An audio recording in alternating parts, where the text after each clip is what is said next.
I'm Shruti Rajagopalan, the host of Ideas of India. And if you enjoy my podcast, you should try Macro Musings, a weekly podcast dedicated to macroeconomic discussions hosted by my colleague at Mercatus, David Beckworth. I hope you'll join the conversation on Twitter at macro_musings and subscribe to the show on your favorite podcast app. Welcome to Ideas of India, a podcast where we examine academic ideas that can propel India forward.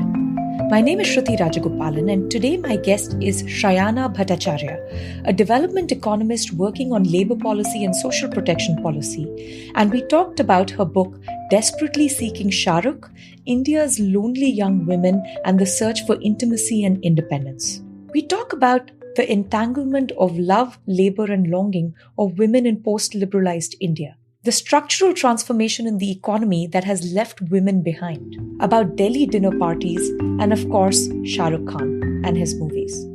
For a full transcript of this conversation, including helpful links of all the references mentioned, click the link in the show notes or visit discoursemagazine.com.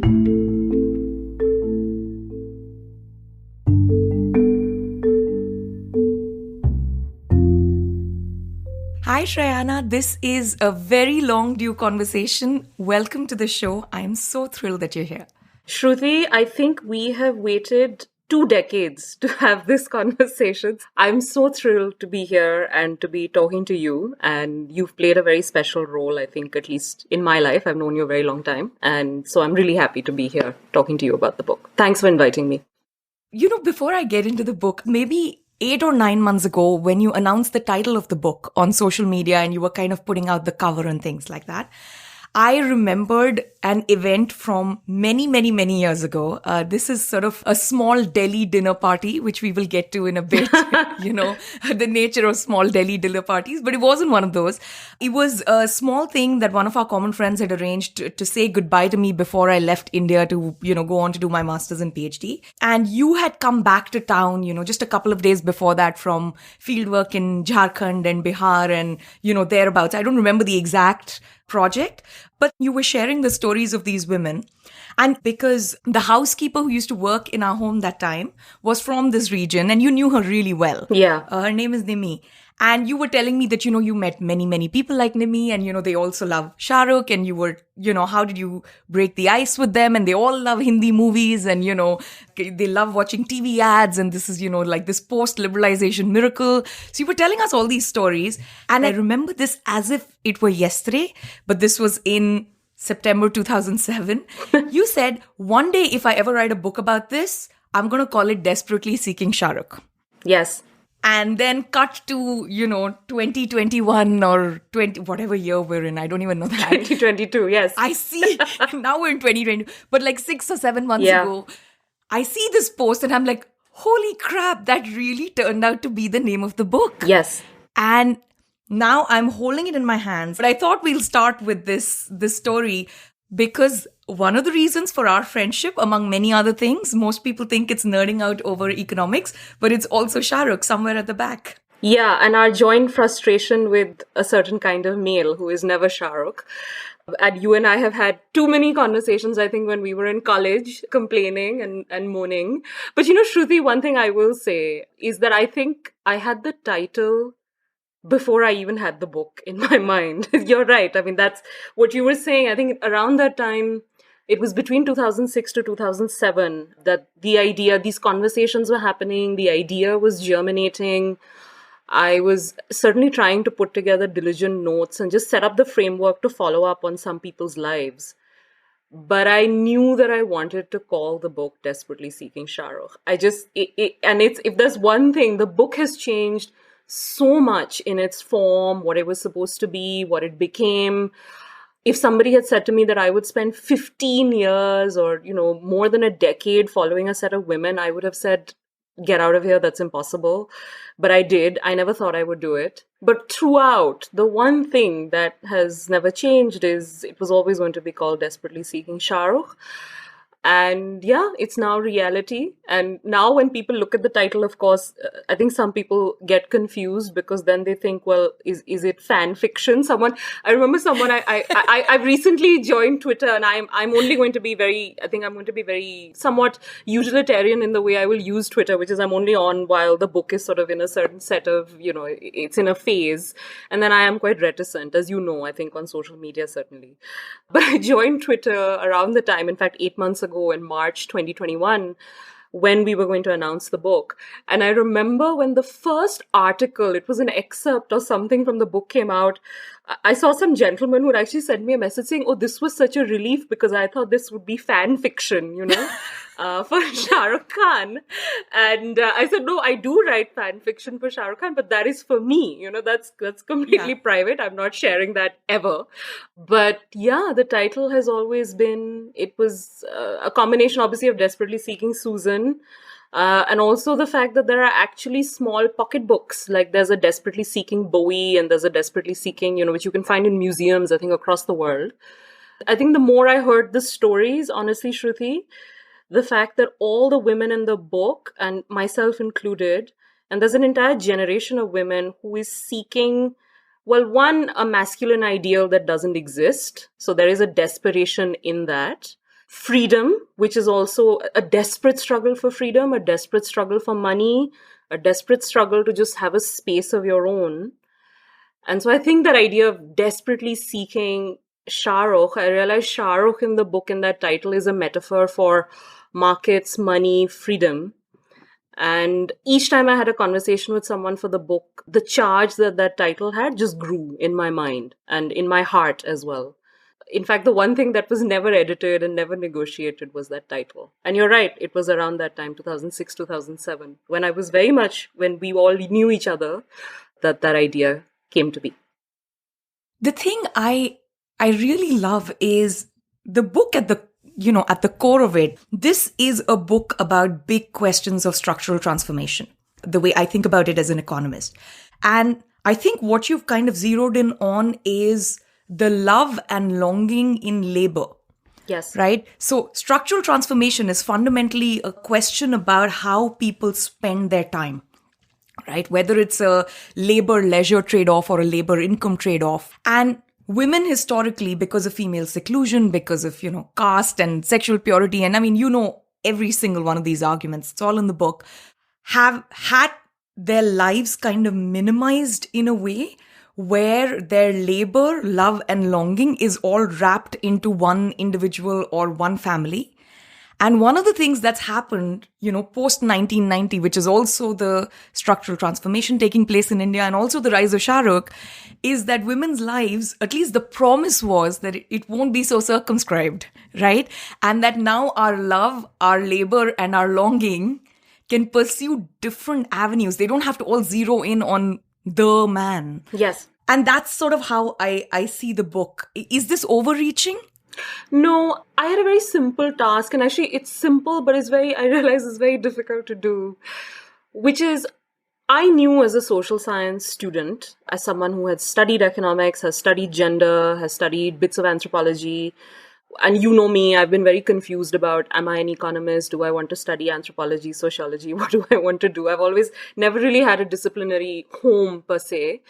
I knew all the changes that were happening in our society because I read literature, I read journalism, I was out in the world. I mean, as a person in the world, you will notice these changes. But I wanted to tell a very simple story of, well, how do ordinary people, and not just the poor or the working class, but even people like me or, my friends or people in different class groups, women in particular, how have they experienced those changes? So I think when you say structural transformation, that's exactly what that is, right? That what has liberalization felt like for you? And for me, the emphasis in the book is on felt. The book starts, the first page, as you've seen, is a graph of female employment, labor force participation rates. And, we know those numbers and we know it's telling us something as economists, certainly, and even sociologists or demographers. It's telling us something about, exactly as you said, the way women have spent their time and their labor and their energies. But what I really wanted to tell a story of was, well, there are also emotions that they have spent, and there are emotions that have been consumed, that those numbers hold a lot of sentiment. And I think you and I will agree that the best writing on the economy has always captured sentiments. And I really wanted to tell people a story of when the Indian economy has transformed, the way it has transformed. And Indian society, I mean, the economy as a subset of society shaped by both, right? What has that felt like? And that's a very messy process. But to me, honestly, it was just that simple task. I just wanted to tell a story that if I followed these 10 women over a course of a decade, as our economy and our society are changing, how are they experiencing it in their personal lives? And Shah Rukh just happened to be, because he is a post-liberalization icon, and his star is also very much a product, and it captures, Shruti, the story of exactly that structural transformation, right? It's really interesting to me. He's a star who studied in all the institutions that Nehruvian India created, right? And then he capitalized on everything Manmohan Singh's India sort of offered, right? Be it technology, the economy, consumer economy, all the options that were suddenly available. And I realized that if I wanted to tell this very simple story, if I just wanted to take on this simple task of what have the past 30 years felt like for a subset of women, in him I found this completely surprising research tool, because through the use of him, because of the sentiments that he captures as well and the longing that he captures, I realized that this was suddenly a way where even me or you or so many women I know would just open up about what they thought about men, what they thought about their time, how it was difficult for them to even follow an actor that they loved. And so no, I don't think it's overreach what you're saying, but to me it was, I had just set myself a very simple task, which is these women are experiencing our economy and our society, and I just simply want to convey a set of sentiments that those statistics that I know very well are conveying. And I wanted to tell the story I didn't want to enter their lives through the statistics. I wanted to enter their lives through fandom. And I think so yes, it is a story of structural transformation. And it is a story of the sentiments that structural transformation have evoked, have curtailed, the frustrations that are involved, and the loneliness, which is why it's India's lonely young women, right? Because one of the arguments I make in the book is that there is a tremendous loneliness that this process has also created, both for the good and for the bad. It was challenging to do, but I was very committed to doing it because, as you know, I'm very committed to telling messy stories, and I'm very committed to my fandom. So both. Aside from fandom, I mean, yeah, instead of Shah Rukh, it could have been some other cultural icon. It could have been art. It could have been, the K Saas Bahu TV series. It could have been a series of ads. It could have been, R.K. Lakshman cartoons. It could have been many things. But the one thing I find quite remarkable about the time period that you're studying, especially with Shah Rukh, is we all feel like we know him, right? Yeah. In fact, I would go so far to say that, I mean, you and I are the kind of crazy people who have spent hard-earned pocket money to watch something awful like Guddu, or, I mean, we have really... No, it's not awful. Yeah, I do. As a Shah Rukh fan, I would say, maybe Guddu and English Babu Desi Mehim and these movies were maybe better left alone. I have to say, English Babu Desi Mehim is just, I mean, what a story. An NRI. I mean, it's hilarious, right? Because the film he did before was DDLJ, I think. And there, the NRI falls for this, wonderful, it was the right match. He was an NRI as well. They shared experiences. Here we have an NRI who I think there was some parody on him basically owning a Mayur suiting kind of company. Yeah, and he shows up to Bombay and decides to fall in love with a bar dancer. I mean, it's quite subversive. But it was also just, I mean, it's him at his comedic best as well. But because he's really funny. You never quite feel for any of them. I just found the movie terrible. Even in those days, when I had no discerning eye and my love for Shah Rukh was, at an all-time high post DDLJ, I was like, okay, this is not very good, right? But to go back to Shah Rukh, thanks to telecom liberalization and, the explosion of cable TV in India and the explosion of advertising and consumer goods, everyone feels like they know him, which I'm sure none of us do. But there is something quite interesting in him as a research tool as opposed to any of the other cultural icons, which is he feels like a fundamentally decent man. someone who works hard, someone who's done well for himself, someone who treats his colleagues with respect, someone who, loves his wife and loves his children. And at the core of the longing and desperation that you're talking about, aside from everything else, this is something that just keeps coming up in each of the stories of all these women, right? At the end of the day, what they really want is being treated with some kind of parity, whatever their, socioeconomic or caste or class circumstances, by a fundamentally decent man. And when you lay it bare like that, it doesn't seem like a tall ask, but it is impossible to find. Yeah, I'll say two things on this. I think he has captured, and I think this actually requires talent. And not enough is often said about the fact that to convey, what you are calling decency and some would call a vulnerable masculinity or a progressive masculinity. There are different phrases I think people use for those set of attributes. It requires tremendous talent and conviction to portray that in an open-hearted way, right? And I think it's rather remarkable that as an icon, he's been able to do that. I think we have to take a minute to acknowledge that. I don't think it's easy to do, to open yourself up like that, and he has. And I think because of that masculine model that he represents, I think it came at a time when a whole generation of women suddenly, because of this structural transformation in the economy, suddenly because of the images that they were being bombarded with, which they hadn't seen before, suddenly they were able to go to primary school. These are all, suddenly they were vaccinated, right? There were all these things, there were highways. And they suddenly realized that this aspiration for this new masculine ideal was not some impossible ask. It was actually something that they could expect. And there's a chapter in the book at the very end where, in a way, I'm trying to give everyone, the reader, a rather simple survey of what's happened to women in the country. And it's called An Equilibrium of Silly Expectations. And the reason I say that is because I think, in a way, what he's done is he has really pushed women's expectations. I think it's a mutually enforcing interaction. It's not that he has shaped it. I think women were ready for their expectations to be enhanced and strengthened and bolstered. And he essentially is a great conduit for that, right, on screen. And as a consequence, women, we have an entire generation of women, and you and I are part of that generation, Shruti, who expect much more from men, expect much more from marriage, expect much more from society.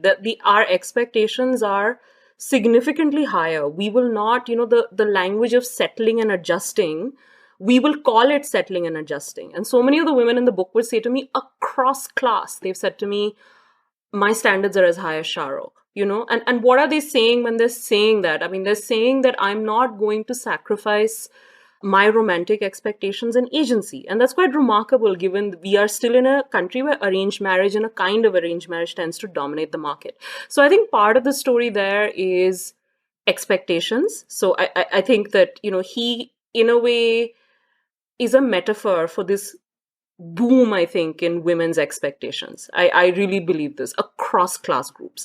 This is something I notice irrespective of which socioeconomic circumstance you come from. And the second, I think we have to sort of take a step back and give credit to the films that were made that he chose to be part of, which is that, I measure very crudely, and I hope people will do this in a much more rigorous way than I did, which is I measured how much women speak and the number of characters in, female characters in his movies. And it's just very apparent. I think intuitively we knew this, but I think I measured it just to test my intuition and the instincts. And it's not surprising. Women speak more in his films. He plays characters and he's in stories where women and men are trying to understand each other. They engage with each other much more. And so I think part of the story around what you said, decency, the words izzat, tamiz, respect, these are words that kept coming up across the book, irrespective of who you spoke to, the way he speaks to women. I think a lot of that has to do with the films that he was a part of, the people who wrote them, the people who directed them, his co-stars, certainly. And I think if you now, it's 30 years of a career, right? And it's 30 years since liberalization. And it is interesting that if you look at the movies that he has made, even till now, like you look at Zero, which was his last film, Shruti, and he is playing a narcissistic dwarf who is really upset that he is dwarfed by the status and accomplishments of the women that he's falling for, be it one like big mega Quite actress. literally. Yeah, exactly. And I say this in the book, it's quite like it is actually, he's in capturing that in every possible way. And I think for a man to play that kind of role, to be in that kind of movie, I think it really requires a kind of talent and interest in exploring different facets of the masculine, which I think he's always been doing. I mean, this is something, and so I think the story behind that decency and the fact that everybody's saying, I want a man who will support me to work, will support me to rest, will just treat me as like a person, just a regular person. Will not, because I think we do have a culture, and sadly, I think it still exists, and it doesn't matter how elite the circles are. You were joking about dinner parties. I see it everywhere, which is, I think we have a culture where I think a lot of men, sadly, and I don't really know why this still sustains. I have lots of theories, but I don't really have a lot of evidence. But why I noticed that you have a generation of men who either treat women as sort of, they desire them or they fear them. And there's this really difficult, it's really difficult, I think, for a large set of men in our culture. I'm not saying all men, but many men in our culture, to engage with women, to sort of listen. And I think he represents a masculine ideal which does engage, which does listen, because of, I think, the movies he made, and also the expectations that I think women's expectations, because of the economy, I think, were set to sort of explode. And he is the right foil for that. So I think that is a theme that runs through the book. I want to zoom away from the abstraction of, Shah Rukh and sort of zoom into the lives of women. My favorite story in the book was Gold. Yeah. Okay? Yeah. Because I don't have a Gold in my life. I feel like I know her. And I feel like when I meet her, I will instantly know what she's about, and I will both have this kind of, some sort of sorority with her, but also judge her a little bit. To me, she is like the prototype structural transformation, right? And in one sense, she has literally flown. Yes. Right? She's an air hostess. So even as a metaphor, what she decided to do with her life works really well. She has used, all the skills that she has, which is, to be in the service and hospitality industry. It's not easy. You need to be clever and have, you need to be, quick on your feet. You need to be able to speak well, deal with people well. You need to be really beautiful. And now, technically, she's unfettered, unlike women in India. She can literally fly. And at the same time, it's the same anxiety and the same burden and the same lack of agency and parity which holds her back. To me, her story spoke so much to me because it's almost like she's the prototype for what was promised to us as women, in the early 90s, and what didn't come through, right? And what did. Yeah. In fact, so many people have messaged me saying that was the one chapter where they cried and like proper tears. And I think part of it is because she and I, we continue to be close. And I think we were speaking to each other at a time which was also very difficult for both of us. I think we were both in this sort of rut. To me, she's a fascinating story of two things.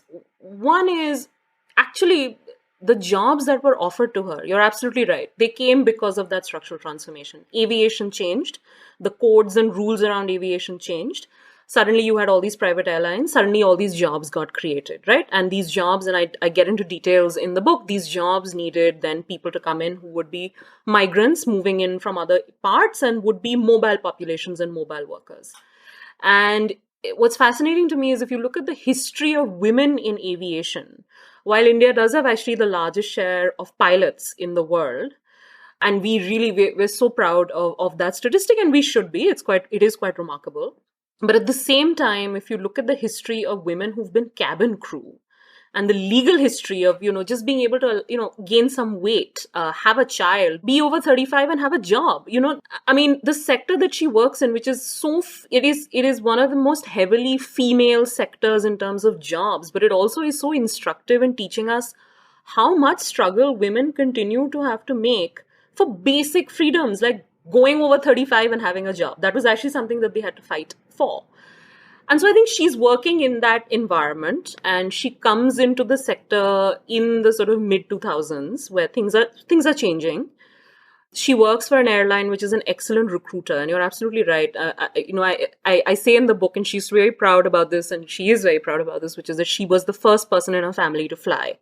No one had ever been on an aircraft before her. And she's a runaway, Shruti. I mean, she ran away to take this job, which is fascinating because and I quote some of the work that some journalists have done on sort of the early history of aviation. And some of the earliest women who were working in sort of cabin crew for, at that time, I think Air India and Indian Airlines would say that many of the women who would work would typically be non-Hindu women, and many of the Hindu women who would work, many would run away. It's changed a lot. Not everyone, I mean, it's a large sector. Not everyone who's working there, I mean, I think there are different reasons why they're there, and families are very supportive of these jobs now. But Gold is a runaway, and she runs away because her family will never appreciate her or accept her for who she is, and she runs away. And she flies. You're absolutely right. She flies not only literally, but also there's a metaphor there of her just running from conformity and arranged marriage in a small town. But then she flies, but she's so lonely in the flight. And, she's lonely when she watches families flying together, and I describe that in the book.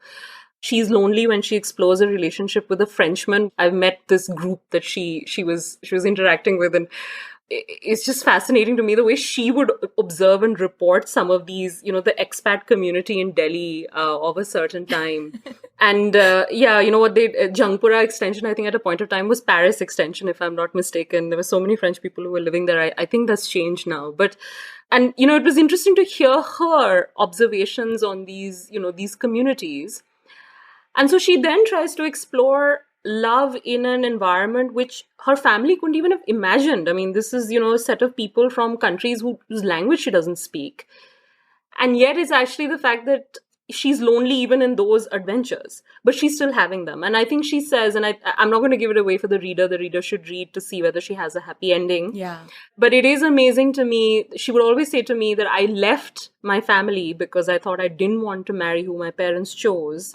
But now I'm struggling to find someone who will marry me for me, and yet she relishes that. In a way, she's willing, and I say this in the book, that so many of the women, I think, in the book, and Gold, I think, is a very particular experience of this, which is that they were willing to endure the taxes, the nonsense that came with navigating freedom. Because with freedom there are taxes, there is a kind of accountability. She herself says, I cannot be protected the way my sister, who's chosen an arranged marriage in Rajasthan, will be protected by her family.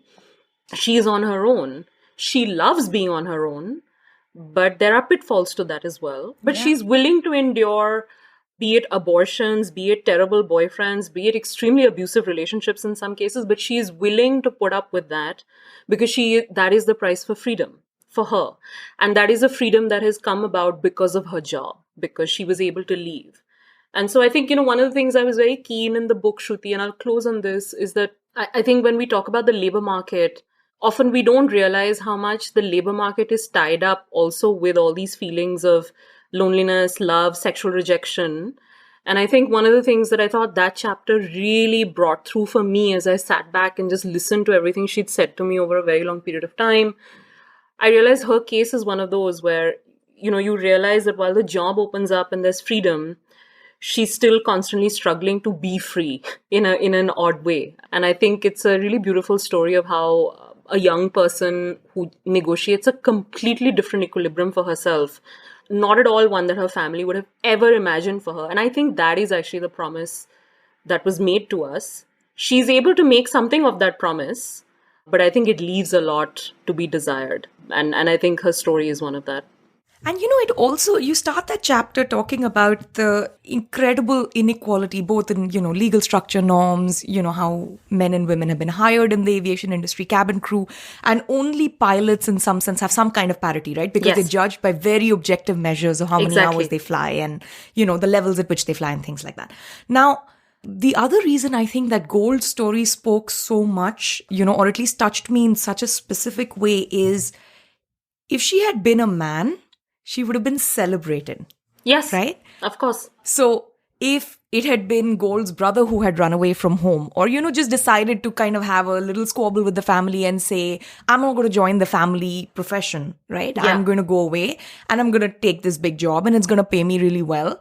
The moment he had converted that opportunity into a job, he would have come home, sort of like a royal welcome would have been given, and, 20 women who were acceptable to the family and acceptable to him would have been lined up. And he would have never had to make that trade-off between, being anchored to your family and being close to them, and also being allowed to fly and pursue opportunities in the labor market. Now, to me, that chapter, like, really, I got into it. And when I was leaving it, I was like, oh, this is the crux of it. Yeah. The crux is not just that the opportunities don't exist or they don't present themselves equally to all women in India, which we know they don't, right? I mean, we're at an all-time low in terms of, labor force participation. There's a huge wage gap, right? There is so much of women's labor goes uncounted, both within the household and in, GDP and national statistics and so on. So we think that's where the problem is, that the jobs don't exist. And then the moment I got to Gold's chapter, I was like, oh, even when the jobs exist. Yes, exactly. Yeah. There is no happy ending. I spoke to Alice Evans about this. By the way, you should get to know her. Alice and I have been chatting about your book offline. She heard your podcasts with our good friends Amit and Milan, and we've been sort of messaging back and forth, and she's so excited. And she's also a Shah Rukh fan. I'm happy to hear that. When she came on the podcast, we were talking about this, the honor income trade-off. Yes. Right? That women, when the moment the family gets a little bit richer, and it's either at very low levels of income where, you're on really the awful end of that trade-off that you allow women to work, right? Or at the higher ends, where your honor is not associated with your labor to some extent, or the woman working, that this works, right? And for women to be able to work in India, one of the things we were talking about is that the structural transformation needs to promise a much higher wage, right? For women to be able to get women out of their home relative to men. Yeah. And now when I look at your narration of Gold's story, not just the individual, I can imagine hundreds of thousands of women who are in her position, that trade-off it's not going anywhere in our society. So what is a good way to think about that? Like, if we abstract away from Gold's story and you put your hat on as, someone who's a development economist, works in social protection, her story is one of loss of social protection, right? Though it is more family. It's not the loss of government benefits or something like that. But it is a loss of a particular kind of social protection. And she's traded that off for freedom and a better job and the opportunity to access a world that would have never been available to her. But what's a good way to think about that trade-off today? I think a couple of things, Shruti. I fundamentally believe, and I think that this is one message I'm trying to convey through the book, which is we have to stop thinking that the solutions to the problems that women are facing, and I think this might actually be true for other marginalized communities who are having a rough time in the labor market in terms of wages and work. I think we have to stop thinking that the solution is only going to be, what we tend to call either sort of, demand side factors of let's get sectors to show. I actually am a strong believer in affirmative action for women when it comes to jobs, particularly certain kinds of jobs. I think something dramatic needs to happen. But even demand side factors, or looking at, improving supply side factors through transport vouchers, incentives for families, all of those issues, my sense is that none of that will work unless we have what I call in the book intimate revolutions, right? That essentially so much of women's labor market decision making is, we know it's a joint decision. It's the family that makes the decision.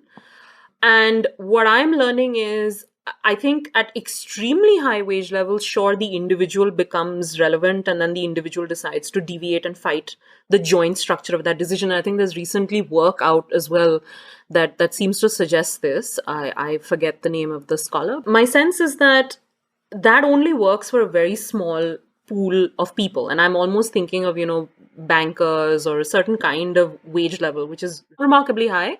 And there are cases of that, by the way, in the book, women who will deviate from family structures because the gains are just too high to not fight, right? But my argument there is that given that that higher premium is not really possible for most of the economy. I think, just knowing the way the labor market is structured, I think we have to really think very carefully about policies that attack the work that women are currently doing. Let's start with that, right? And I think what's happening is, in the way we design labor market policies, there is almost no acknowledgement of what the real state of women's work is. I think there's a very aspirational dialogue there that, oh, we want all women to be pilots. I'll give you, I mean, I'm going to be cute about it in the way I'll frame it, but it's almost like we want to believe we want all women to be pilots, but we forget most women are service staff, right? And what I'm trying, and I think what I'm using that as an example to suggest is that, if you look at the language and rhetoric around women's employment, we want everyone to be, engineers and economists and bankers, which is great. I am all for that. And as you know, in the book, I really get into details on how women have been labor market lightweights, and it's high time. I completely support that push. But what about the actual work that women are doing? 64% of women are in home-based manufacturing.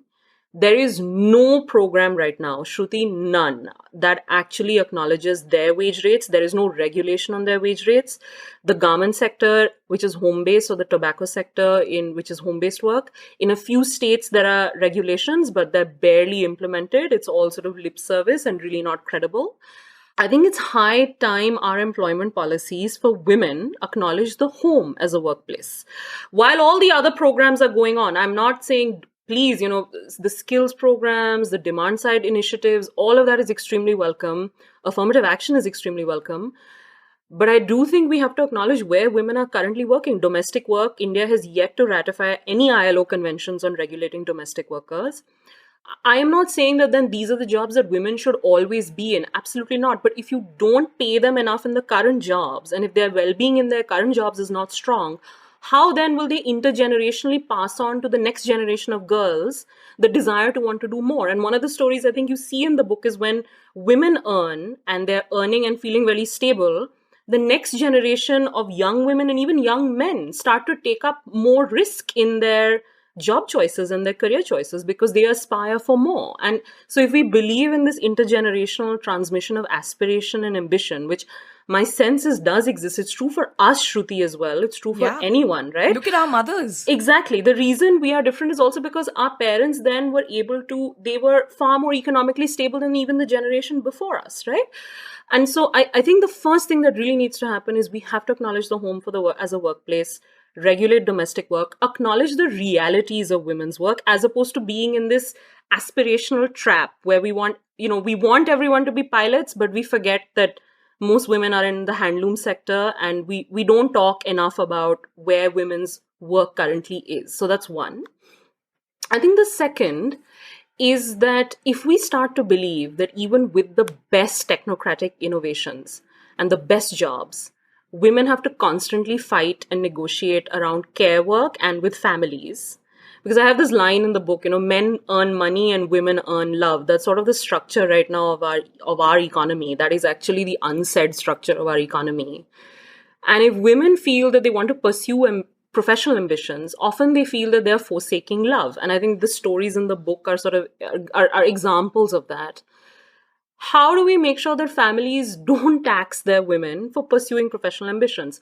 Perhaps some of the things we can do to ease the domestic drudgery is, let's subsidize care work in a way that domestic appliances, one of the domestic workers who I follow in the book says, I wish everyone got an electric kettle for free. Why not? I actually think this is true. How much time women spend, heating up water in all kinds of places. Given that now electrification has become a big agenda item, and credibly so, I think credit to governments over successive periods of time. Why don't we think about subsidizing domestic appliances? Why don't we think about easing access to water connections? So let's first reduce domestic drudgery.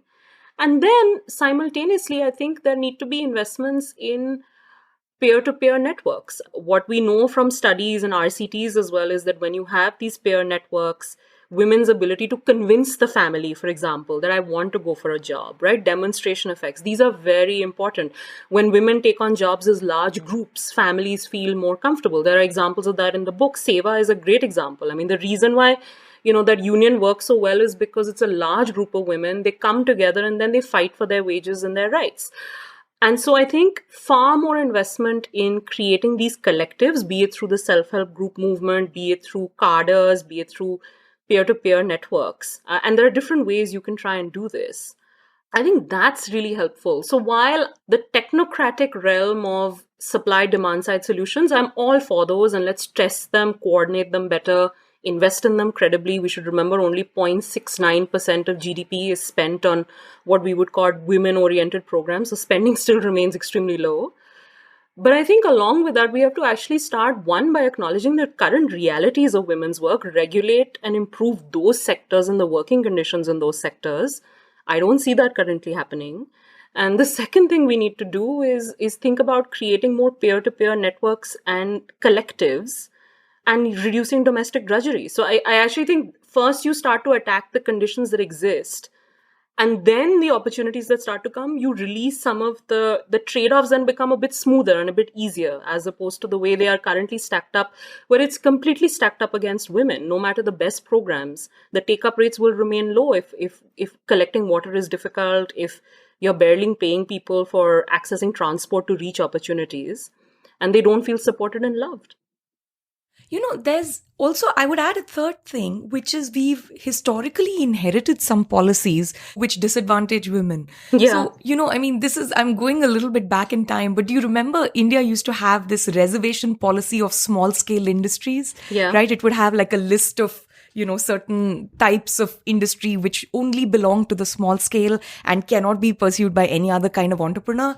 And, in Nehruvian India started with a list of some 40 or 50 items. I think the number was 47. And by the time, this was the Vajpayee government, in the late 90s came around to dismantling the, small scale industry reservation list. It was 1,000 industries which were completely protected, quote unquote, from any kind of entrepreneurship. And when you go through this list, so much of that work would have been done by women. Yes. Right? Because these are the kinds of small scale firms which are close to home. Women need to be close to home. So many of women's choices or constraints, in many cases, they're endogenous to the family setup, right? And by creating certain really terrible policies like the small scale reservation list, right, we've also harmed women, not specifically targeting women, I guess, like, there are other kinds of, laws and norms which specifically harm women. Yeah. But I think we've really cut off that, tight network that used to exist in rural India between what was happening at home, in the field and in the local industry. And women were very agile and mobile in that space. And we kind of cut that off in some sense and then just made it domestic drudgery. So I think I would add that to the other things that you mentioned. I hear you. And I think I have a couple of things to say. One is, my sense, Shruti, is that, and this, I don't want to sound gloomy, but I am skeptical. I'll tell you what. If you look at the jobs landscape right now in India, and forget where we are right now, because the economy is contracting, it's not in the best of shape currently, particularly not in the job market. But if you look at the growth spurt following liberalization, I mean, we've had steady growth rates for a very long period of time. And yet, if you look at studies that keep telling you, while India grew, women did not corner very many employment gains of that growth. So there are economists who studied this very closely and will say, it's not just been job loss growth, but it's been job loss growth for women. Men have not borne that burden as much as women have. Women have lost jobs, particularly, in fact, in many of the sectors that you just mentioned. So, cottage industries, handlooms, small scale textiles in particular, home-based manufacturing as well. And it's interesting right now, we have all this impetus to manufacturing in special economic zones, which is great. But I think the question really is, what is the goal of employment policy? If the goal of employment policy is to boost essentially just infrastructure and growth rates, right? So that we have higher productivity, we sell more, we earn more. Women's employment may just be completely orthogonal to that. In fact, it may not even be related. In fact, you could have an economy, which we did, and the stories in the book tell you this. We grew exponentially, and yet women were not part of that growth process. And so I think when it comes to the broader policy frameworks, I think a real question has to be, who is incentivized right now in our politics? And I'm hopeful.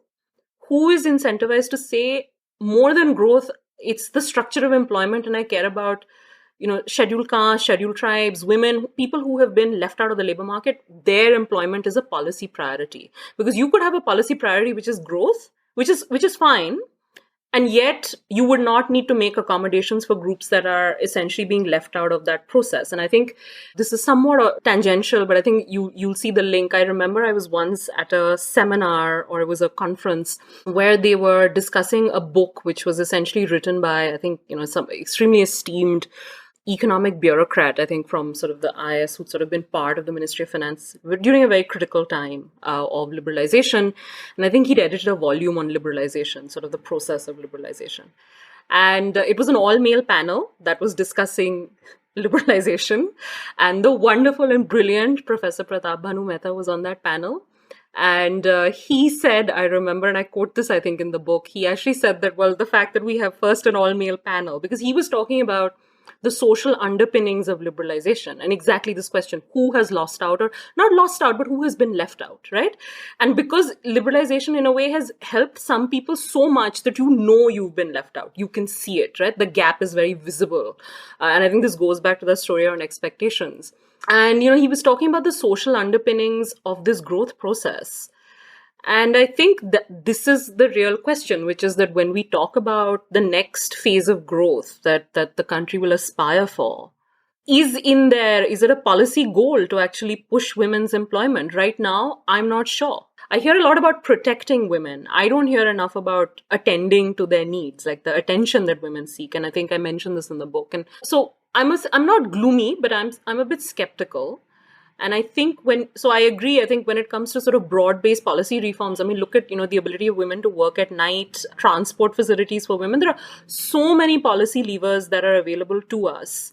But then you will use those levers if we have a broader social contract that believes that women's employment is good for the society. Therefore, we better make the economy make sure that we move in that direction, right? Because that's a social goal. I'm not sure that we are there yet. I actually think that many, and I mentioned this in the book, it's my own frustration, honestly, with living certainly in Delhi, is that I hear a lot of platitudes, but I actually don't think anyone cares that much about, I think people are happy with, it's a comfortable equilibrium. And I think to disrupt that equilibrium, you need to basically explicitly make this a political issue. And I don't know whether we're there yet. We're definitely not there. I completely agree with you that men have, captured most of the gains from liberalization and that structural transformation which happened when, during the 90s and the early 2000s that you and I witnessed. I think two things that happened, which need more attention. Yeah. One is the kinds of sectors we opened up were very, union government lists, construction, infrastructure, urban areas kind of transformation, service sector, which is a very urban phenomenon. And that fundamentally required migration. Yes. Right? Exactly. And the way the Indian family system is structured is, we're here to look after everything at home. Why don't you go out to the city, get the job and come back? Yeah, exactly. So in a bizarre sense, not only did women lose the opportunity, they got further trapped in female seclusion because now, there's nowhere to go. And I think the second part of it is even the intra-household choice made a very particular kind of choice, which is, if there is more income, then the woman doesn't have to work. Which, you've pointed out in the book, it just goes through across India, no matter which region. I mean, other than very low levels of income and very high levels of income, I actually call working women an inferior good, in India, in the sense that as levels of income rise, you consume less of it, right? So that's the classic economist definition of an inferior good. The family has to be raised by the female within the family. We can't let children be raised by strangers. So the moment you get a little bit more money, the intra-household choice is very much, and you've pointed out, even in very elite circles, that's the choice some of the women in the book are making. Yeah, and I want to nuance this, Shruti, a bit, which is that, I don't, look, I mean, so the economy grew, we've gone through this process of transformation. Yes, men have cornered the employment gains, but the income gains from that, of course, have accrued to you, to me, to women across the board, and then some have been allowed, given the privileges that they have and the risk-taking appetite that they might have, to essentially capitalize on those further, right? And there are stories of that in the book. And I think the greatest example of that in the book is a character called Vidya. She comes, the elite of the elite, an IIT-IIM student, and is a bit of a striver in her own sense. However, so while, I do want to sort of just nuance the fact that there are women who will say, well, as my husband is making more money, he should work based on the breadwinning end of the marriage contract. And the world outside is so horrid with its boys' clubs, public space being difficult.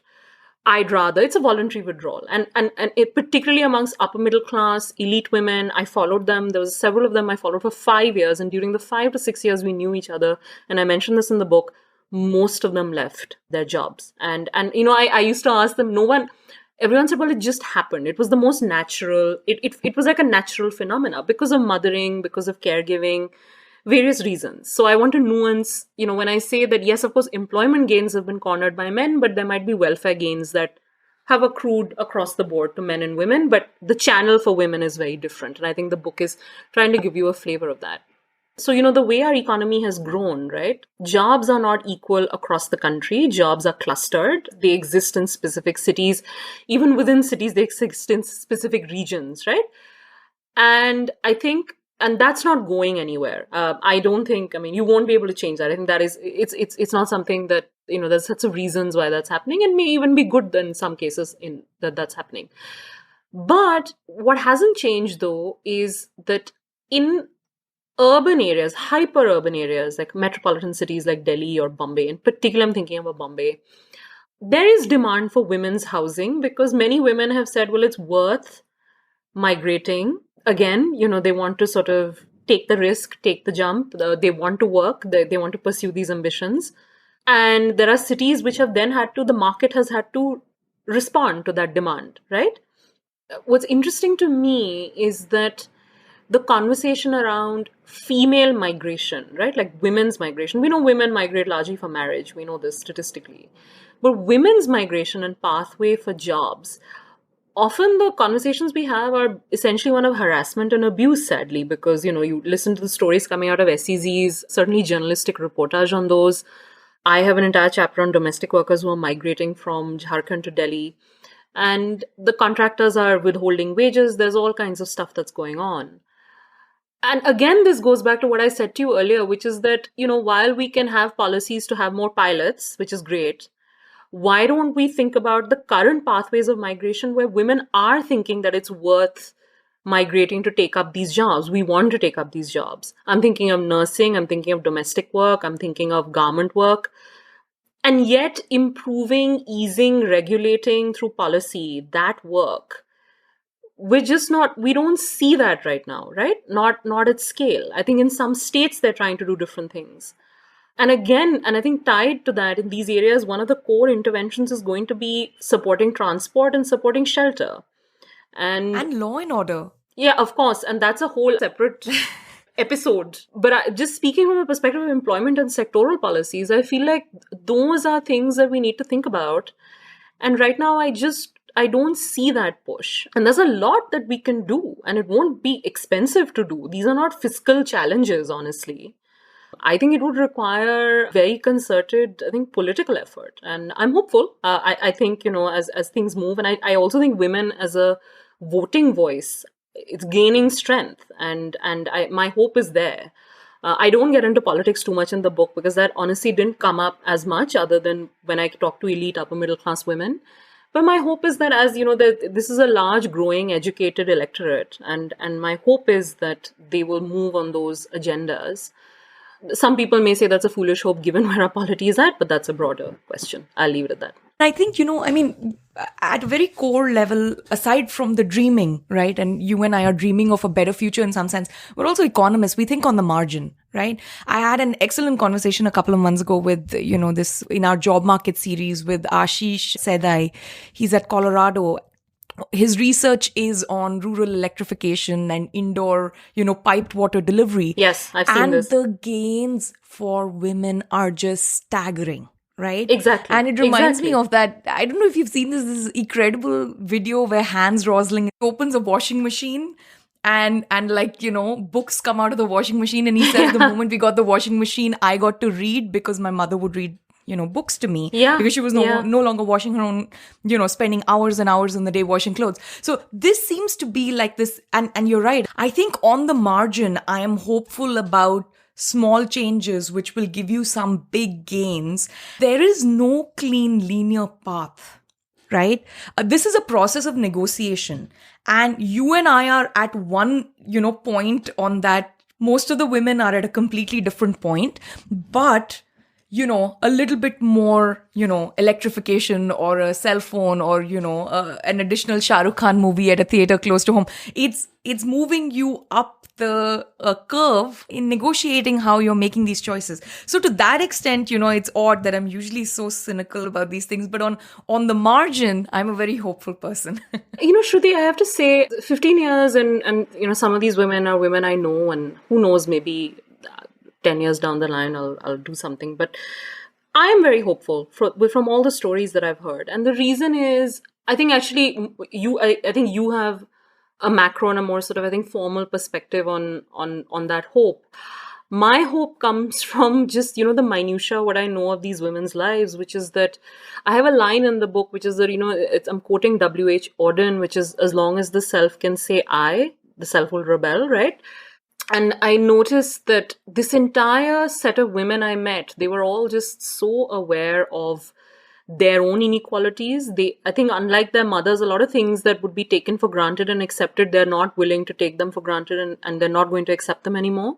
Voicing, and I think that's the interesting thing about Shah Rukh, saying that, I'm not able to watch a film. In many homes, that's actually the first axis of inequality that they find they do not like and they call out, which is, why is it that my brother can watch anything he wants and can go anywhere, but when I want to watch a Shah Rukh film, I'm made to feel bad. I can't watch it. I have to beg and plead. I don't have money, right? And one of the characters in the book says, at the end, to her, I think freedom is measured in cinema ticket stubs. She's just be able to watch Shah Rukh as much as she wants. And I think that's great. So I'm very hopeful. But I think where I place my hope is in this minutia. And I think the minutia also teaches me one very important thing, which is, I've been saying this everywhere as I talk about the book. I'm not a big believer in big theories and I have no answers, but I only have questions. But the one thing I do believe is that social change is intimate and it's incremental. It happens. I think what you just said at the margin, I'm thinking, within sort of when people are deviating from scripts, when you tax people within your homes, when you tax people for essentially behaving in ways that are detrimental to a kind of progressive ideal that we would like to aspire for, an equality, that can credibly only happen in interpersonal relationships. And I really believe, if you look at the stories over the 10 years that I followed these women, I think what we learn is how much negotiating, how much they're moving back and forth, essentially to push for social change. And I actually do contend, and this is related perhaps to hope. So while I'm hopeful, I also think that as a consequence, these women are exhausted because the moral burden, the physical burden of trying to change things within your interpersonal life, within your home, with your family members, is a very difficult task. And I don't think right now, for those who are comfortable with the equilibrium, you're not facing that. All the women in the book are not comfortable with the equilibrium and they are pushing it in different ways. And so as a consequence, I'm hopeful, but I also recognize with that hope, there will be exhaustion, which is where I really hope policy can help, because then some of the exhaustion, at least the physical parts of that exhaustion, we should be able to handle. And my book, honestly, is perhaps one effort along with Shah Rukh's films and so many other kinds of like literature, popular art, everything, which is to give people comfort when they feel exhausted. I really hope that, young women who read the book read it and realize, well, I'm certainly not alone in feeling this exhausted and lonely, that it's a common shared phenomenon. There's a structural reason why we are all feeling this way. And so I'm hopeful, but I also think that we then need to acknowledge the exhaustion of that hope and then help each other out in different ways. Not just the government, but ourselves. No, absolutely. And, this is something I can be quite like, I have blinders on, right? Especially when it comes to my work. I'm like, you've known me a long time. I'm like quite focused and, keep your nose to in the book kind of person. One incredible thing that started happening when I started doing the podcast is anytime I had a female guest, I remember the number of messages I got after Alice Evans and I spoke with each other. Because, we kind of have this relationship, right? Like it's so clear when someone is listening to us that we also like each other and we're friends. And so many women wrote saying, it just feels so good to hear two women talking about economics. Yeah, I know. And, I live in a very masculine world because you know how economics is and you know how academic and policy economics is. It's never even occurred to me that that's an issue or that's a problem. I was one of those, it is what it is. But even women who are, say, 10 years younger than me or 15 years younger than me and they're in college right now, they don't want that. They want you and me talking and they want, Alice and me talking. One thing I love about the book, I know you call Shahrukh your research method many times, but the thing that if there was just one thing I had to pick that I love about the book, it is the research method where you are talking to women, you are talking to individuals, trying to understand the very minute detail of where does their frustration lie, where does their happiness come from, and so on. And, sort of like the sorority that I see when I flip each page of the book, you love these women. And at the same time, you're a researcher. You're also frustrated because you're like, I can see what's happening, but I can't do anything about it. But they're also my friends, but they're also my subjects. And then you're obviously, zooming out at various points and extrapolating or inferring some of, these ideas to a larger set of women. How hard was this research method? What made you choose it? This is not traditional and it is extraordinary. And you've done it sensationally well in this book. Shruti, I have to say two things, and I think this might also hint at what I will be doing in the future. I'm very struck by, at the very early stage of my career, and I think you know this, I had the pleasure of working with the wonderful feminist economist Ratna Sudarshan. She used to head the Institute of Social Studies Trust at that time. And she's very much, I think, a person, had I not known her, had she not hired me, had she not mentored me, this book would just never have, it just wouldn't exist. And one of the things she'd said to me, and I mentioned this in the book, which is that you can't be clumsy with your curiosity. Because, she's seen over years and years, girls with kajal and you're wearing your khadi kurta and then you want to go learn about the poor. And, it's just, yeah. And, she told me one thing. She said there has to be some reciprocity in the way these conversations are done. Because I had discussed with her at an early stage when I was thinking about doing this, even as an academic project. And I think the one thing that really did keep me a bit in check and just made sure that I was doing this in a way where, because I never actually asked these women, any of the women I spoke to, about their lives directly. We actually only talked about Shahrukh. But it just so happened that he's so powerful that when you talk about him, and by the way, it'll happen right now if you and I start talking about him, we are no longer talking about him. We'll talk about the men in our lives, what happened when we went to watch the film, where we were when we were watching DDLJ, what was happening in our lives. And I think that a strange combination of Mr. Khan and Ratna led to, I think, this line of inquiry, which then I was encouraged by several others. And so it happened by accident, but I was also very cautious that I did not want to, there is no steady method here in that, like, it wasn't like every 6 months I was standard taking a questionnaire and going back to them. It's just that when I could, and I'm very transparent about it in the book, and actually we describe it as I'm bobbing along in these people's lives. It's not, it's not like I'm actively pursuing them as respondents per se. Whoever I could talk to and whoever eventually was comfortable with being written about and written about a certain way, they are in the book.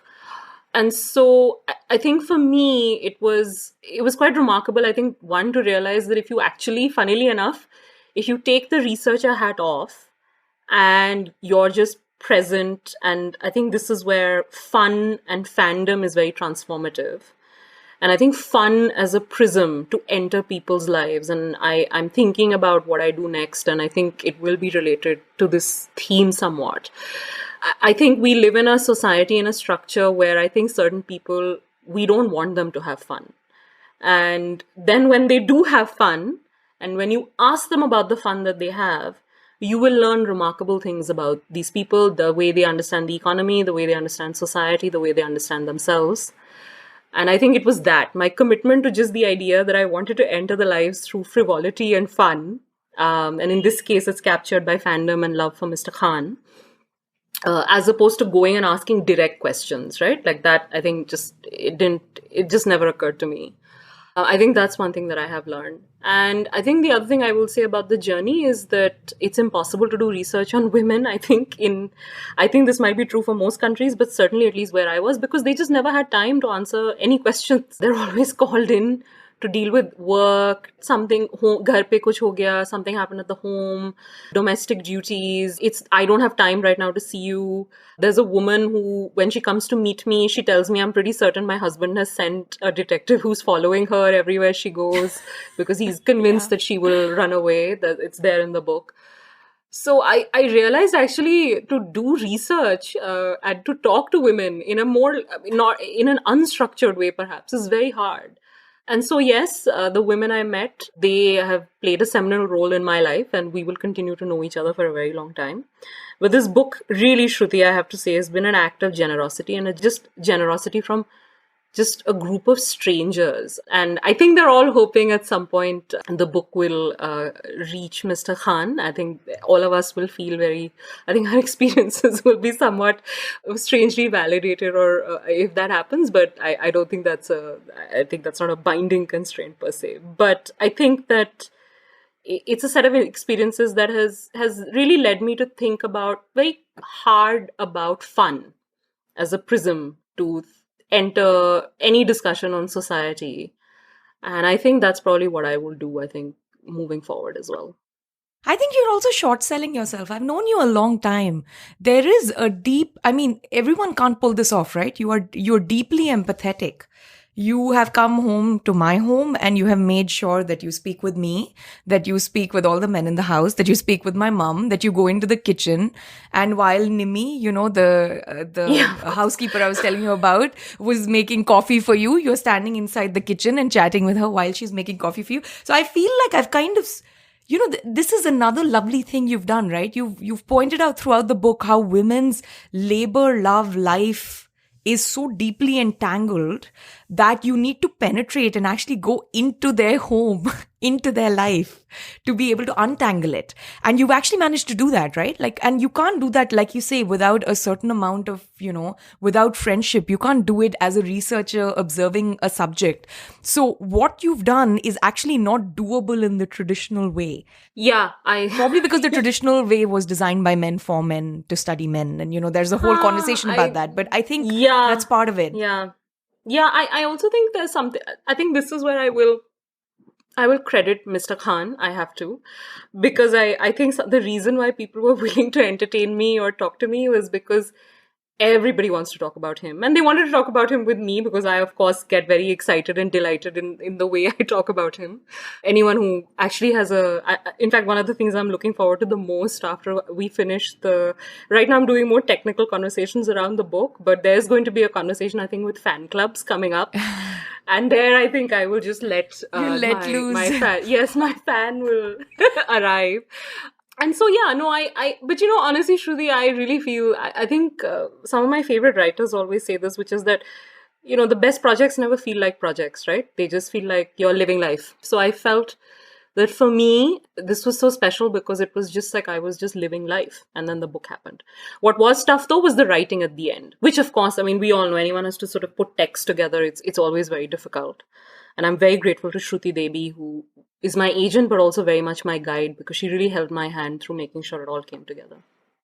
Also, I know you're crediting, Shah Rukh Khan and his icon and the fandom with a lot, but there is, even as a researcher, there is something buried in there, which is when you try and engage with other people and you're trying to really dig deep, if you can laugh about the silliest of things, the funnest of things without judging them, they're going to open up to you in a completely different way than if you dismiss them for loving a song or loving a film or loving an outfit or, like Katrina Kaif's eyebrows or Manish Malhotra lehenga, I mean, if you're not going to judge them for those things, oh, that's frivolous, then they will open up and show a completely different side of themselves, whether it's family, whether it's abortions, whether it's domestic abuse. I mean, you're really getting into some deep stuff in there. So and that's quite a leap from the Shah Rukh fandom, right? So there, even as a research method, you've tapped into something quite extraordinary, is my sense when I read the book. No, thank you so much for saying that. And that's really wonderful to hear. What I will say though, I think one of the journalists I was talking to, in fact, when they were writing a story about the book, they said to me when they'd read the book that they felt like a lot of the women who were talking to me, it sounded like they had never been asked some of these questions before, which by the way is true. Yeah. And I think this goes back to what I was saying to you about why I really believe peer-to-peer networks, women's groups, solidarity networks are so important. Because I actually think there's so much experience that is shared and we don't sit and hold each other's hands or just talk about it, right? And I mean, sounds very kumbaya, but you know me well enough to know that I'm not that kind of personality at all. But I really do believe that I think this is where solidarity has such a strong role to play. The reason the book has that charge, you're right, and thank you for noticing it, I do think is because many of us were talking about things that I think usually people don't talk about. And in our country, it's also considered somewhat not appropriate to talk about, and also somewhat, it's gauche to talk about it. And in fact, when the book came out, some of the I remember it's been wonderful, just the general reaction. But I know that there were people at a certain stage who sort of look at it and say, but why is this is so silly, women gushing. But my contention is if you actually listen to these women beneath the exuberance and the gushing, they're saying some very meaningful things about their lives. And I think the book shows you that. So yes, I do think it has a charge, and I think it has a charge because of that sense of speaking the unspoken, right? Things that you're not supposed to talk about. I think the book launched at the Bangalore International Center and it was very exciting. With Janvi. Yes, and one of the things I was joking with Janvi later, and I said to her, because we talked about abortions, and I think somebody said to me later, I don't think there's been as much discussion of abortions during, events typically on sort of these books. Because there are things that we are very uncomfortable. I think we are very uncomfortable talking about love, talking about sex, talking about intimacy. And one of the things that you realize in the book is that love, sex, intimacy, all of these things are fundamentally tied up in our economic experiences and our economic decision making. And so we better talk about them. And I think the reason the book has that charge is because we did. You and I are from Delhi. At least I have a love-hate relationship with Delhi. And I think it's quite clear the choice I have made. I have left. The chapter where you are telling your own story, right? And when you had published an excerpt of that chapter, The Aristocrats, right? I got pretty mad. I don't know if you remember, we had this conversation. I was like really upset. My first reaction was, how dare someone treat you like this? Right? Because you're my friend and I'm not able to separate that. And then I got even more mad. I was like, how dare she allow herself to be treated like this by these people? Yeah. And I think, we had this brief conversation. I was like, I loved reading it, but it was really difficult to read. When I read it now as part of the book, I feel completely differently about it. The thing I, understood is now you are also searching, right? We're all searching for something. Yeah. And while we are looking for something, we're going to make some choices, which in hindsight might be, a terrible idea or a mistake. And you're like, okay, that shouldn't have happened. Or, I feel I'm never going to allow myself to be treated that way by another person or something like that. But in a sense, you have to go through that to know what the line is that, one draws for oneself or one draws for others, never to cross. And this time when I read it, funnily enough, I was not mad at all, and I was sort of like dreading getting to that chapter, having read the excerpt. Yeah. I was, this time, now when it's part of the collection of everything else, I saw something completely different in the story. And what I saw was Delhi. Yeah. That even for the most privileged people like you and I, Delhi is just, it's a dumpster fire. Yeah, what is going on? No. Okay, no. Okay, so Shruti, I will. I'm going to take on the really difficult task of defending Delhi. So let me say a couple of things. One, Shah Rukh Khan is from Delhi. And as I say in the book... He's from Hansraj College, Economics Department, which is where I studied. Let's just put this out there right now. Of course. And he'll understand the book. We were taught by the same professors, some of them. Yeah, there we go. So I'm so glad to hear that. And the thing is, at the end of the day, it's every urban, city which has its own flavor. It has its own way it's structured and organized.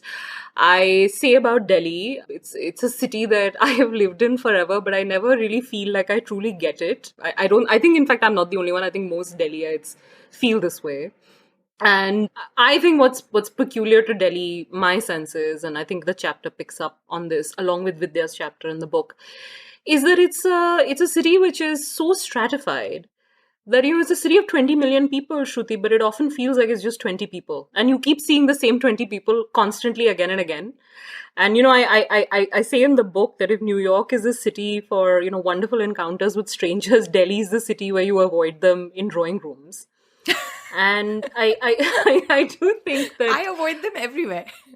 Yeah, you avoid them in your own drawing room and you meet the same 20 people.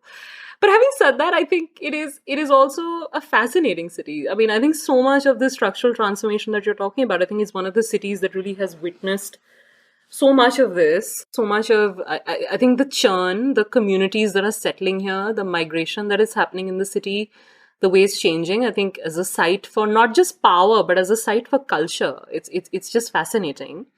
Someone told me recently that, I think the way to deal with Delhi is to just not go to parties. But the problem is I want to research parties, so I have to go.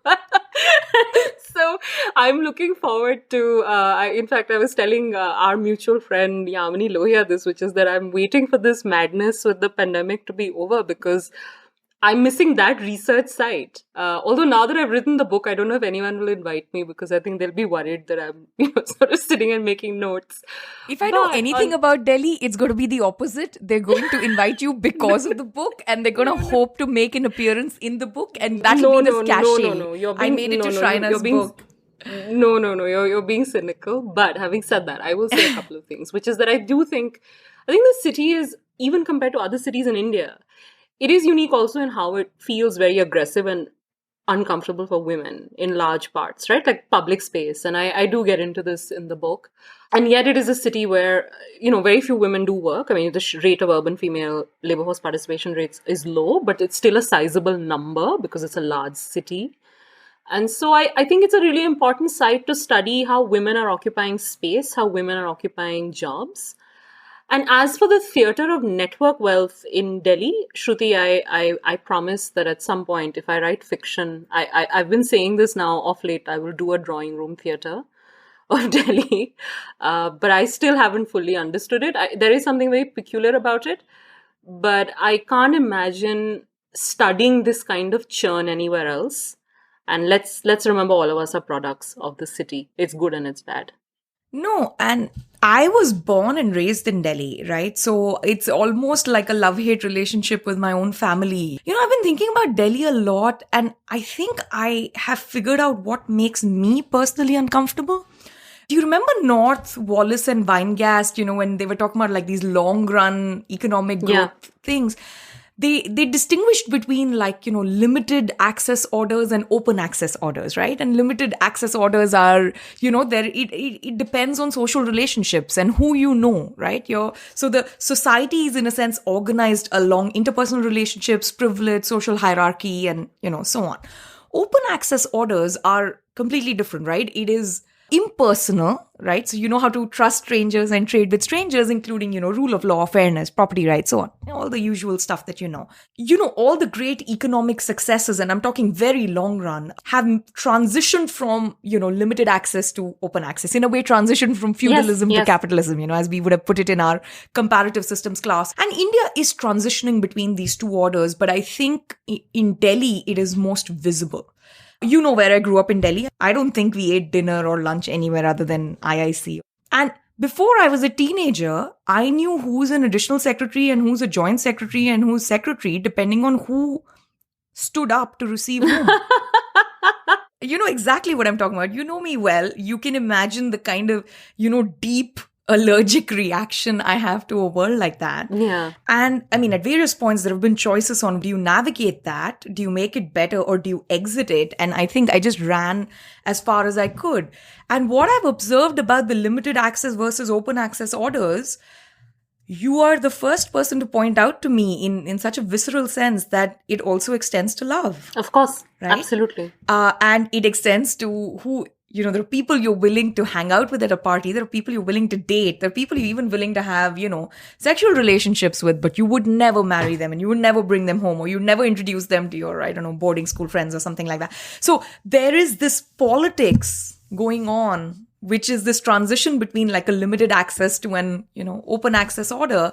And we are nowhere close to the open access order. So is this a good way to think about Delhi and what's going on in it without just shitting over the people and the place? I mean, I think it's a great way to think about it. I often say, I do agree with what you said. I think, and I think this is what I meant by the churn. I think it's a very interesting city to study churn. And because of this transition.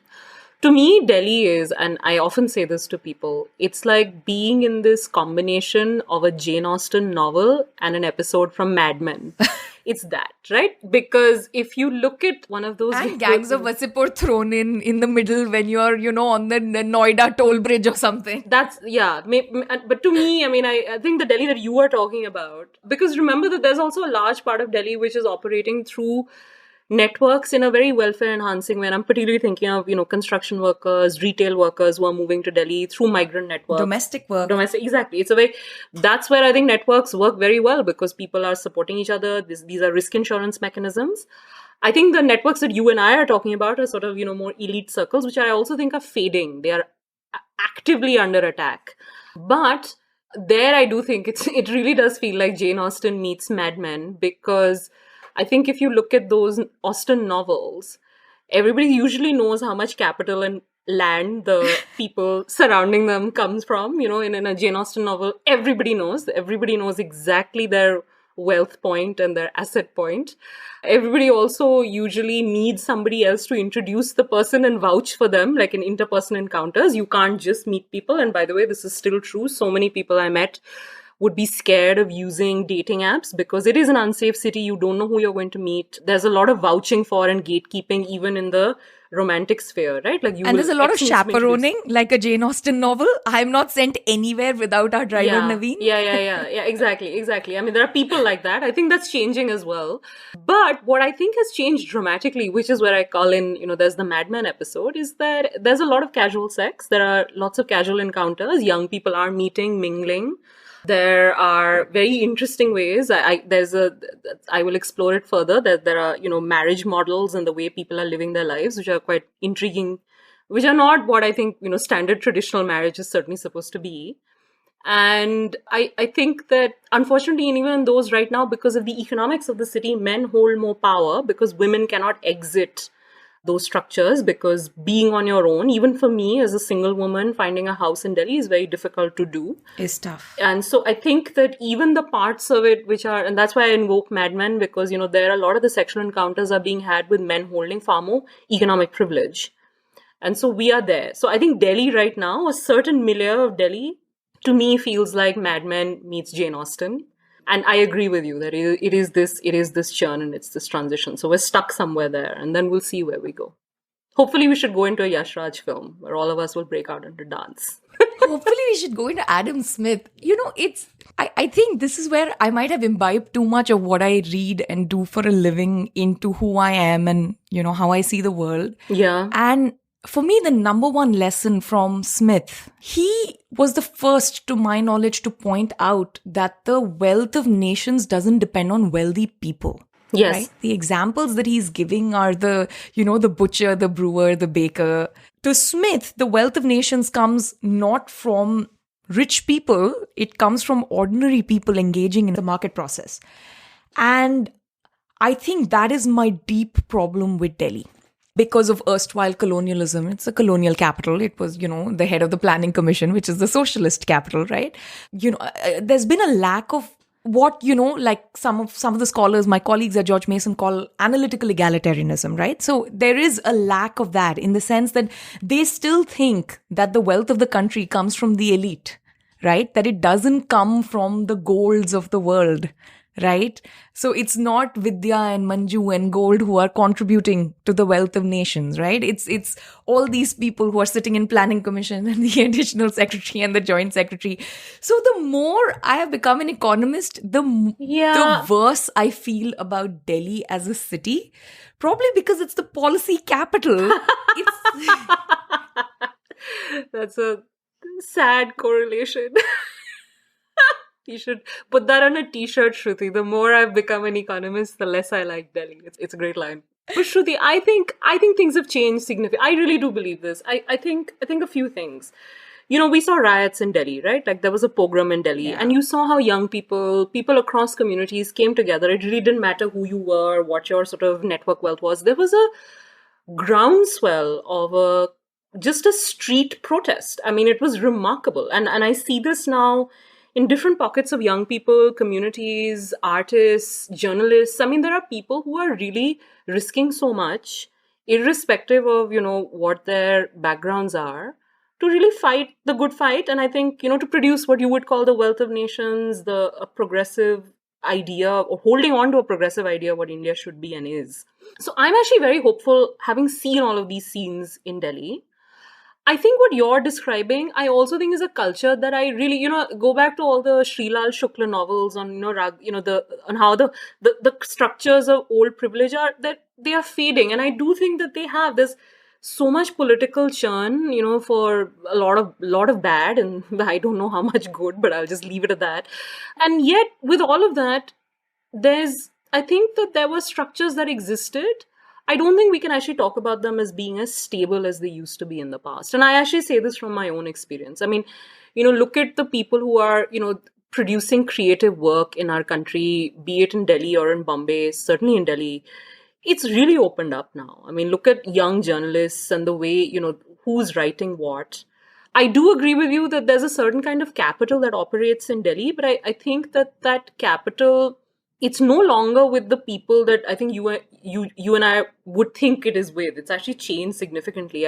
I don't fully understand it well enough to comment on it in detail, but I do think it's a city that's transitioned again, and I think it will in the future. So I'm hopeful. I hear what you're saying, but I do think that I think it's a characterization of I think a structure that has gone. I think things have changed, and it's very different. The city I occupy, although right now, of course, one is occupying a city in isolation. You're sort of in rooms and hiding and hoping that things become better. But, just use that as an example, right, Shruti? When Delhi was going through the worst kind of devastation, and the state had, in many places essentially disappeared as well. It was communities of people, irrespective of who you were and how much, network wealth or capital you had. It didn't matter. I mean, I was checking up on elderly people living near my parents' home. There were so many people checking up on each other, helping each other out. So I do think there is a tremendous amount of, that kind of community solidarity. It perhaps expresses itself in different ways. And I think it's a city that's transitioning. I think there are pockets that will always be, there will be pockets, and I think in Vidya's chapter I described this so beautifully. I mean, I think I've done whatever I had to say about that world in Delhi, I've said and done in that chapter, and I really have nothing more to say right now, which is that I think there will always be relative deprivation of capital, of asset, of network wealth. And that's fine. That's a small space and it can operate. And I think we can all operate in very different spaces. I do think that there's actually a lot that's very hopeful in the city. So now I have to ask you, first of all, the book is sensationally well written. What is your writing process? I don't sleep. It's called insomnia. I think that's my writing. No, actually, that's not true. I have been sleeping very well. Discipline. That's an Amir song, though. If one had to invoke, yeah, that's true. Yeah, that's true. That's true. But so I'll say two things here. It's interesting. I have to just go back to I am quite a stuffy traditionalist when it comes to writing, which is that my way of dealing with it is you write every day. So even if it's sort of a few lines, even if they're terrible, it doesn't matter. Just every day. Like there's routine is a very important part of how I manage things. As you know, I have a day job that also does take a lot of time. So I can be very exhausted. So there will be And days. a lot of writing. Yeah, and a lot of writing and a very different kind of writing. So there will be days when I will be tired, but I will still make it a point to at least put down a few lines, a few words, or just look at what I'd done or maybe re-edit something. I think what really helped me during the final phase of the book, and Shruti, we edited and finalized it during the years of the pandemic because I had given the final draft to Shruti Devi, as I mentioned her earlier. I'd given it to her sometime, I think, in 2019. And then she was reading it, and then it was during the pandemic that she and I finalized the first draft, as it were, and through multiple iterations. And just having a reader who, at that point, I didn't know her very well, and she's a wonderful reader. So many people, I think, in Indian publishing can also attest to this. She's just a terrific reader. So I think I was very lucky to work with her because she's just a terrific reader, and she slashed a bunch of things. And I think I respond very well to female authority. So in a way, she became my PhD guide. I actually said this to her, that if the book was a PhD, she was my guide through it. And she really just and it was a difficult time, I think, for everyone because we were all sheltering at home. So that was very helpful. So I think my writing process is routine, but then find a good reader who will read for you, with you. And that could be, after Shruti, the book was edited by Shaugat Dasgupta, who was brought in by HarperCollins to edit. And Amrita Mukherjee helped with copy edits. And they were just fantastic. So for anyone who thinks that, of course, the book you write on your own, but it is also a collaborative process because I was very fortunate. And Shaugat in particular, because he actually was the one who'd encouraged me to release the Aristocrats excerpt with Indian Quarterly, and he had edited it back then. And he came back to edit the full book, which was very special. It felt like going back full circle. And I think for me, the writing process sounds very boring, but routine. I make lots of notes and then I write. So note-taking and routinely writing, as simple as that. And the second is, give the book to a reader. Don't get upset when they say this is rubbish. Engage with it. Be okay with it. As you know, I think this is what happens when you work with, I think, a set of economists that I have, which is that you're very comfortable with I think this is one good thing about economics, the profession. Yeah, like if someone tears you to shreds, you're like quite okay with it. So yeah, I was, fortunately that didn't happen, but I was very open to feedback, and I was open to knowing that I didn't know how this was going to be fully done. And so that's the second part. And the third thing, which I really do think, sometimes lines just come to you. And so you should just, either put a voice note or just write them down because you'll forget. You will forget. It's human. So I think just using technology where you can, that's the process. And now I have to ask you the most important question through the pandemic. What have you been binge watching? And in your case, other than Shah Rukh? It's tough because I have been binge watching him, everything. Interestingly, so you know that I'm not a big binge watcher. So in fact, the pandemic was a strange time for me because I don't watch things very much. I'm a reader. I don't watch stuff.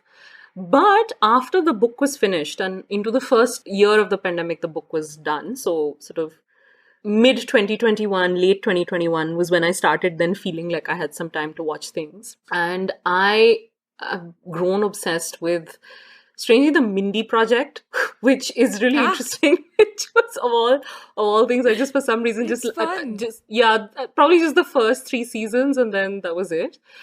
And then I decided, maybe because I was feeling like I needed to reconnect with my Bengali roots, I have been rewatching all Satyajit Ray films and rewatching them again and again because I just love them. And now they're on Mubi, so you can see them properly, right? The way they're supposed to be seen.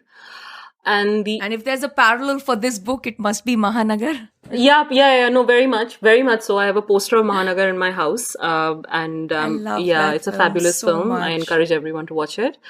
And the third thing that I have been binge watching is, I was obsessed with the X-Files, and so this was then time for me to go back. This hasn't changed. I realized something about, I think, watching, because I had to watch Mr. Khan's films again because I was doing this measuring, and so I wanted to just be double sure of the numbers.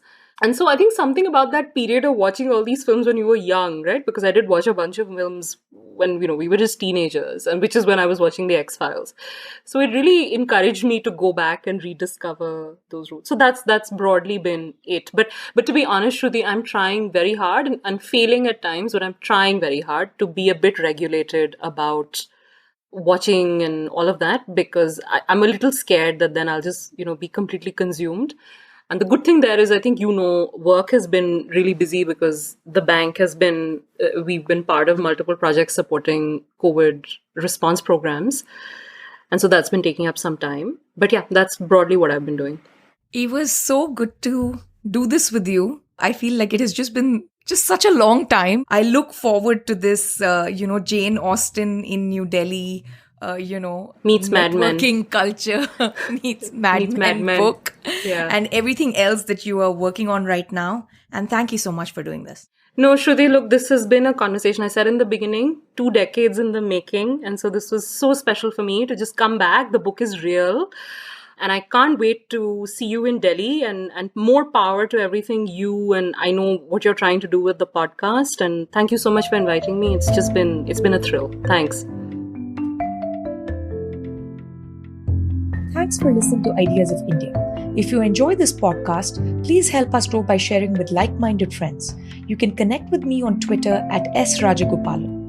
In the next episode of Ideas of India, I speak with Rukmini Srinivasan about her new book, Whole Numbers and Half-Truths: What Data Can and Cannot Tell Us About Modern India.